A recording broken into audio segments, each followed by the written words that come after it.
রাজনৈতিকভাবে আজাদি পেলেও আমরা এখন পর্যন্ত কালচারালি আজাদি পাইনি। বাংলাদেশে স্বাধীনতা পরবর্তী বাঙালি জাতীয়তাবাদ নামে আমাদের উপর ব্রাহ্মণ্যবাদী যে সংস্কৃতি, কলকাতা যে সংস্কৃতি চাপিয়ে দেওয়া হয়েছে এবং সেই সংস্কৃতির মাধ্যমে ইসলামের যে সিম্বলগুলো আছে সেগুলোকে কর্নার করা হয়েছে, সেগুলোকে ক্রিমিনালাইজ করা হয়েছে, সেগুলোকে প্রবলেমেটাইজ করা হয়েছে এবং তার প্রতিচ্ছবি গত 5 দশকে আমরা দেখতে পেয়েছি।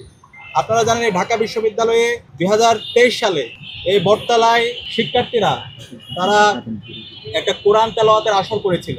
কোরআন তেলাওয়াতের আসর করার পরবর্তীতে বিশ্ববিদ্যালয় প্রশাসন শিক্ষার্থীদেরকে শোকজ দিয়েছিল এবং পরবর্তীতে শিক্ষার্থীদেরকে বিভিন্নভাবে হ্যারাসমেন্ট করা হয়েছিল, সেটা আপনারা জানেন। তো আমরা শিক্ষার্থীদের ম্যান্ডেট পেয়ে বিজয় আসার পর আমরা আশ্বস্ত করতে চাই, বাংলাদেশে এইভাবে যে ক্রিমিনালাইজ করার রাজনীতি, কর্নার করার রাজনীতি, ইসলামের সিম্বলগুলোকে যে আদারিং করার রাজনীতি, সেটা আর চলবে না। কালচারাল ফেসিজম চলবে না। আমাদের শহীদরা জীবন দিয়েছিল কালচারালি আমাদের যেই স্বাতন্ত্র্যবোধ আছে, আমাদের যে ঐতিহ্য আছে সেটাকে ফুটিয়ে তোলার জন্য। তো আজকে যে আমি বললাম কালচারালি আমরা আজাদি পাইনি, সেটার মূল কারণ হচ্ছে কালচারাল ফেসিজম। এই যে মুজিববাদের কালো ছোঁয়া এখন আমাদের সমাজে থেকে গেছে। এখন আমাদের বিশ্ববিদ্যালয়ে বিভিন্ন জায়গায় সেই কালচারাল ফেসিস্টরা বিভিন্ন ধরনের ষড়যন্ত্র এবং চক্রান্ত করছে। তো সেই জায়গা থেকে আমরা শিক্ষার্থীদের ম্যান্ডেট পেয়ে বিজয় আসার পরে আমরা এই কালচারাল ফেসিবাদের কবর রচনা করব এবং জুলাইয়ের শহীদদের যে আকাঙ্ক্ষা, সেই আকাঙ্ক্ষাকে আমরা বাস্তবায়ন করব। অবশ্যই আমাদের জুলাইয়ের যে শহীদদের আকাঙ্ক্ষা, জুলাইয়ের যে শহীদ, তাদের স্মৃতিগুলো আমাদেরকে নিয়ে আসতে হবে এবং গত 1 বছর জুড়ে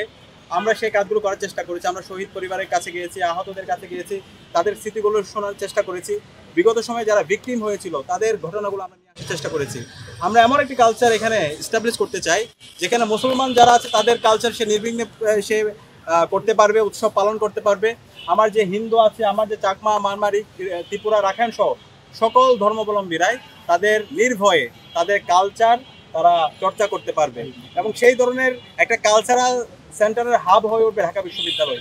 এখানে কোনো পরিচয়ের কারণে কাউকে আদারিং করা হবে না, কাউকে ক্রিমিনালাইজ করা হবে না, কাউকে কর্নার করা হবে না। তো এই যে বৈচিত্র্যের মধ্যে ঐক্য, এই কথাগুলো আমরা বারবার বলছি।